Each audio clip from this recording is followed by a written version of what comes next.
교재 81페이지 보겠습니다. 바사 제국을 다스리던 아닥사스다 왕은 그의 관원인 느헤미야의 표정이 좋지 않음을 발견하고 그 이유를 묻습니다. 그때 느헤미야는 아닥사스다 왕에게 중단된 성전 건축을 다시 시작할 수 있게 해달라고 요청합니다. 왕은 느헤미야의 요구를 들어주었고 이에 느헤미야는 예루살렘으로 가서 성전을 짓도록 백성들을 독려합니다. 비록 적재자들이 많이 있었지만 느헤미야는 그 일을 멈추지 않습니다. 이제 느헤미야가 예루살렘으로 가서 성벽을 이제 건축하는 그런 장면이 나옵니다. 우리가 지금 살펴보고 있지만 에스라와 느헤미야는 하나님 앞에 바로 서 있었고 또 왕에게도 인정을 받을 정도로 탁월한 능력을 가진 사람들이었습니다. 그러니까 참 우리가 그리고 우리 자녀들이 본받아야 할 하나님 잘 섬기고 일도 잘하고 심지어는 이방 왕에게도 인정받을 정도로 탁월한 인격과 성품과 실력을 가진 그런 사람들이었습니다. 특히 오늘 본문에 보면 우리가 이렇게 하나님 믿지만 직장에서 뭔가 새로운 일을 맡을 때도 있고 교회에서도 어떤 평상시에 맞지 않은 부서장이나 아니면 위원회를 맡거나 새로운 뭔가 일을 맡을 때 이 일을 어떻게 시작해야 되나, 어떻게 착수하고 어떻게 시행해야 하는가, 이런데 아주 좋은 모범이 오늘 느헤미야입니다. 그래서 오늘은 느헤미야가 새로운 일을 이제 예루살렘으로 돌아가서 성전 그리고 성벽을 보수하고 하는데 새로운 일을 맡을 때 우리가 어떤 태도가 필요한가 하는 것을 본문을 중심으로 세 가지를 살펴보겠습니다. 자, 먼저 2장 1절 말씀에 보면 아닥사스다 왕 때 이 느헤미야가 어제 읽은 11절 말씀처럼 술 맡은 관원이었죠. 내가 왕 앞에서 포도주를 드릴 때 수심이 없었다.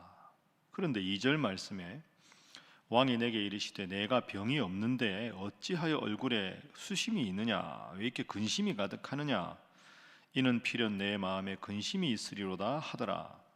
그때 내가 두려워하여 왕이여 왕은 만세수를 하옵소서. 내 조상들의 묘실이 있는 성읍 고향 땅 예루살렘이지요, 이제까지 황폐하고 성문이 불탔으니 내가 어찌 얼굴에 수심이 없겠습니까? 제가 참 걱정이 있습니다. 내 고향 예루살렘의 성벽이 불타고 거기 사는 사람들이 너무 힘들어 한답니다. 그래서 제가 마음에 근심이 있어서 얼굴에 근심빛이 가득합니다. 그러니까 4절에 왕이 묻습니다. 내가 무엇을 원하느냐? 내가 뭐 해줄까? 5절에 그 성을 건축하게 해주십시오. 예루살렘에 가서 성벽을 보수할 수 있도록 해주십시오. 6절에 왕후도 왕 곁에 앉아 있었는데 느헤미야를 보고 함께 근심합니다. 자, 그렇게 해서 이제 왕과 왕후가 이제 예루살렘으로 가는 걸 허락을 해주지요. 그래서 이게 느헤미야의 평소의 모습입니다. 우리가 일을 새로 할 때, 그리고 또 여러분의 자녀들이 직장에 취직하거나 새로운 일을 할 때 기도해야 될 첫 번째 제목입니다. 평소에 늘 인정받는 신앙인 되게 하소서 하는 것입니다. 평상시에 평소에 늘 인정받는 신앙인으로 되고 인정받는 신앙인으로 사는 것, 그게 중요합니다. 여러분, 거듭 말씀드리지만 이 아닥사스다 왕은 바사의 왕입니다. 페르시아 왕이니까 하나님을 안 섬기는 왕입니다. 이방신을 섬기는 나라의 제국의 황제인데, 쉽게 말하면 이게 좀 이상하죠. 원래는 술 맡은 관원이 들어가서 왕의 얼굴을 보고 왕이시여 근심이 가득한 얼굴이십니다. 제가 뭘 어떻게 도와드려야 하겠습니까? 아랫사람이 윗사람에게 얼굴빛을 묻는 게 맞습니다. 어제 말씀드린 대로 술 맡은 관원이 하는 일이 뭡니까? 왕의 침소를 관리하고 왕이 먹는 음식이나 포도주를 관리해서 독극물이 없는지를 검사하는 사람입니다. 그러니까 신하가 왕의 얼굴에 지금 얼굴빛이 어떠신지, 병색이 있는지, 근심이 있는지를 살펴야 되는데, 오늘 본문에 보면 왕이 일개 신하의 얼굴을 보고 얼굴이 왜 그러냐, 걱정이 있느냐, 내가 뭘 도와주면 좋겠느냐. 그 옆에 앉은 왕후도 오늘따라 느헤미야 그대 얼굴이 왜 그렇소? 우리가 뭘 도우면 되겠소? 말만 하시오. 이렇게 되는 거죠.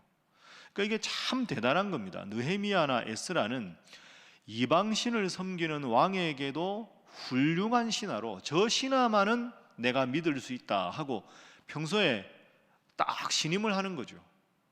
그러니까 뭔가 일을 새로 하는 일을 윗사람이 허락을 할까 안 할까가 중요한 게 아니라, 저 사람이 하는 일은 신하지만 내가 다 믿어주고 전폭적으로 지원을 해야 되겠다 하는 마음이 평소에 왕과 왕후에게 있었다는 거죠. 여러분, 이게 참 중요하죠.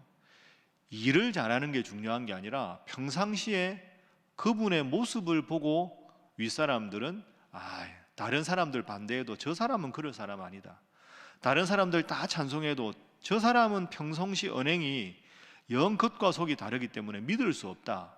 사실은 일 이전에 그 사람이 인격과 성품으로 결정되는 거죠. 그런 의미에서 느헤미야는 탁월한 신앙인이었고 훌륭한 인격을 가진 사람이었다. 여러분도 이 점을 꼭 기억하시고, 여러분의 자녀들이 사회생활할 때, 여러분들도 이 사회 속에 살아갈 때 평상시에 하나님을 잘 믿는 사람으로, 또 신뢰받는 사람으로 그렇게 살아갈 수 있기를 주님 이름으로 축복합니다. 자, 그래서 이제 7절 말씀 보겠습니다. 무슨 일이냐 물으니까 느헤미야가 말합니다. 내가 또 왕에게 아뢰되 왕이 만일 좋게 여기시거든 강 서쪽 총독들에게 내리시는 조서를 내게 주사 그들이 나를 용납하여 유다에 들어가기까지 통과하게 해주십시오. 7절 앞부분에 왕이 만일 좋게 여기시거든, 이게 멋진 표현입니다. 왕이시여 이걸 해주십시오가 아니라 결재권자가 왕이잖아요.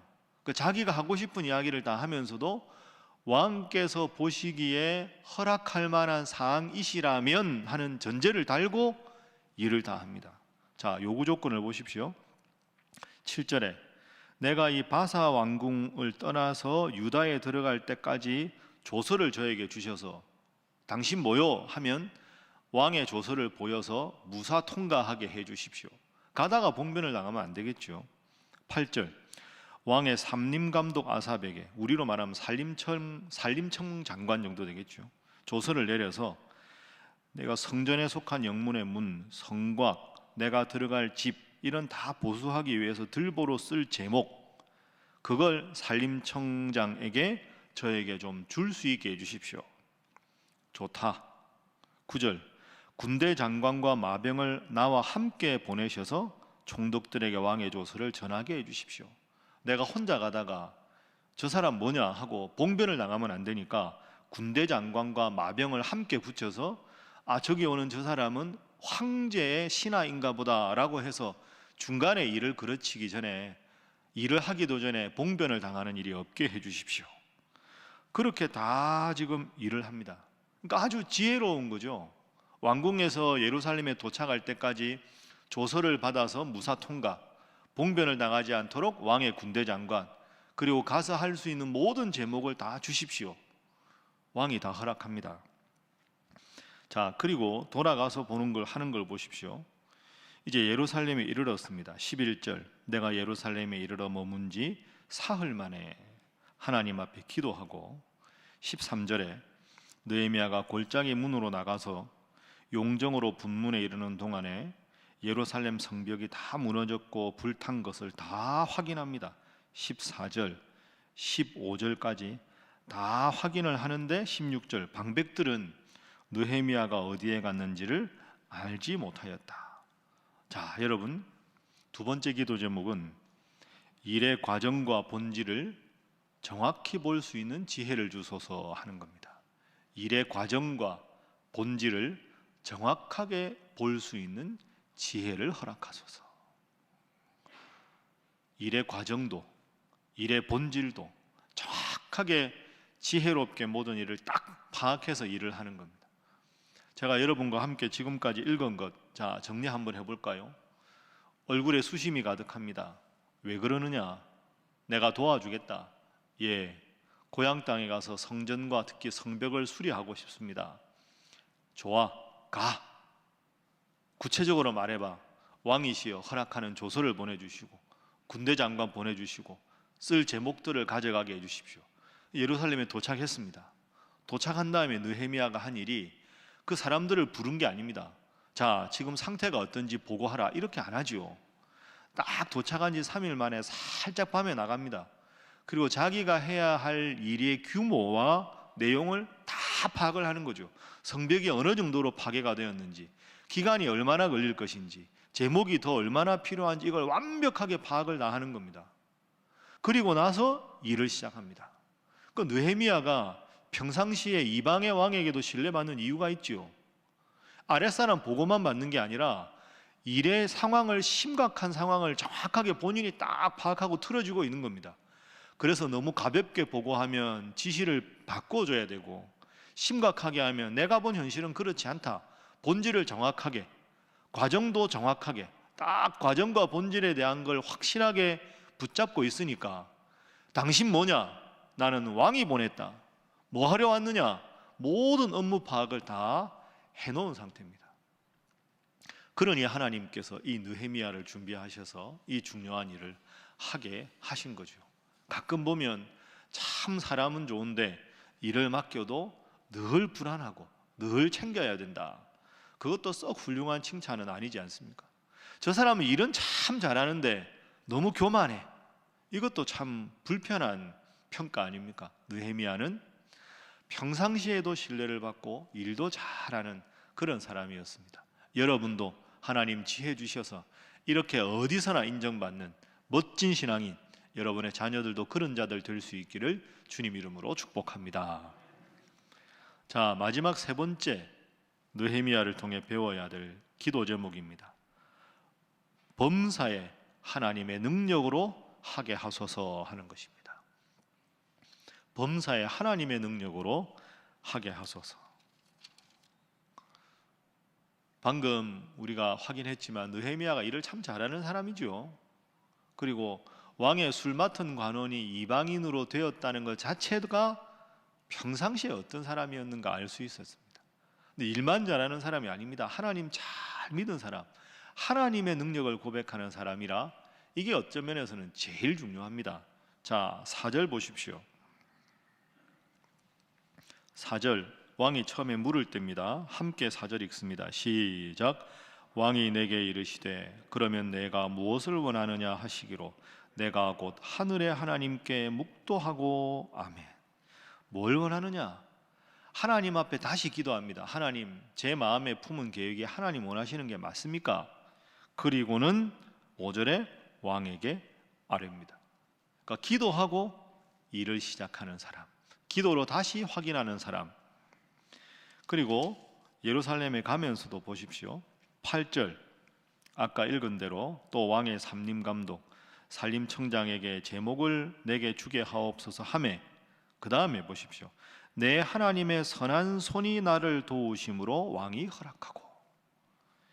내 하나님의 선한 손, 따라해 볼까요? 내 하나님의 선한 손. 내 하나님의 선한 손이 나를 도우신다. 그러니까 순서를 잘 보십시오. 왕이 허락함에 하나님께서, 이게 아닙니다. 결재권자는 왕이지만 느헤미야 마음에는 하나님이 이 일을 기쁘게 여기시면 하나님이 왕을 통해 허락을 하실 거다. 당신이 내 보스지만 나의 최종적인 결재권자는 눈에 보이는 왕 당신이 아니라 눈에 안 보이는 하나님이시다. 이 고백이 있는 겁니다. 내 하나님의 선한 손이 나를 도우셨기 때문에 하나님께서 왕의 마음을 움직여서 왕에게 허락할 수 있게 하셨습니다. 느헤미야는 왕보다는 하나님이죠. 내 하나님의 선한 손. 여러분도 오늘 무슨 일이 있으면 이렇게 기도해요. 하나님, 내 하나님의 선한 손이 나를 도와서 일이 잘 되게 하여 주옵소서. 이렇게 기도하면 하나님 분명히 들으실 줄로 믿습니다. 얼마나 멋진 표현입니까? 내 하나님의 선한 손. 12절에도 보십시오. 내 하나님께서 예루살렘을 위해 무엇을 할 것인지 내 마음에 주신 것. 내 하나님, 얼마나 평상시에 하나님을 잘 믿었는가가 드러나는, 우리 하나님도 아니고 내 하나님, 모든 일에 하나님께 묻고 그 응답을 따라서 움직인 사람이 느헤미야였다. 자, 18절 함께 한번 읽어봅니다. 시작. 또 그들에게 하나님의 선한 손이 나를 도우신 일과 왕이 내게 이런 말씀을 전하였더니 그들의 말이 일어나 건축하자 하고 모두 힘을 내어 이 선한 일을 하려 하매. 아멘. 물론 이제 앞으로 3장 4장 가면 일부 방해꾼이 있었지만 느헤미야가 딱 예루살렘 사람들을 모아놓고 이야기합니다. 내 하나님이 나를 도와주셨다. 내 하나님이 왕을 통해 이렇게 역사하셔서 이 일을 하게 해주셨다. 그러니까 18절에 그렇게 하니까 그들이 함께 건축합시다. 18절에도 그 표현이 나오지요. 또 그들에게 하나님의 선한 손이 나를 도우신 일, 그리고 왕이 내게 이른 말씀. 참 느헤미야가 멋진 사람입니다. 범사에 처음부터 끝까지 오직 하나님의 능한 손을 고백하는 사람. 여러분, 세 가지 오늘 우리가 느헤미야 2장을 통해서 우리가 하나님의 일을 하거나 사회에서 일을 할 때 세 가지를 기억하기를 바랍니다. 먼저 평상시에 같이 일하는 모든 분들에게 인정받는 신앙인 되게 하여 주옵소서. 일의 착수와 과정과 필요한 모든 일에 하나님 주신 지혜로 하게 하여 주옵소서. 그리고 이 모든 일을 할 때 내 하나님께서 인정하시는가, 내 하나님께서 원하시는 일인가, 그걸 묻고 모든 일을 할 때 하나님은 처음부터 끝까지 도와주신다. 이 일을 꼭 기억하시고 여러분도 이 세 가지 원리로 모든 일을 진행하셔서 정말로 하나님의 능한 손이 여러분을 지키셔서 범사에 주님 주시는 복과 형통함이 여러분과 여러분의 자녀들과 우리 신일교회 가득할 수 있기를 주님 이름으로 축복합니다. 기도하겠습니다. 하나님, 느헤미야처럼 살게 하여 주옵소서. 같이 일하는 분들에게 신뢰와 존경을 얻게 하시고 모든 일의 과정을 하나님 주신 지혜로 하며 늘 하나님의 도우심으로 승리하고 형통하는 우리의 삶이 되게 하시고 우리에게 주신 사역이 되게 하시고 우리 신일교회가 되게 하시고 우리 가정의 모든 일이 되게 하시고 특별히 우리 자녀들 하나님 잘 믿어 하나님 책임지시는 복된 인생 되게 하여 주시옵소서. 함께 기도합니다. 주여 믿습니다. 주여 믿습니다. 주여 믿습니다.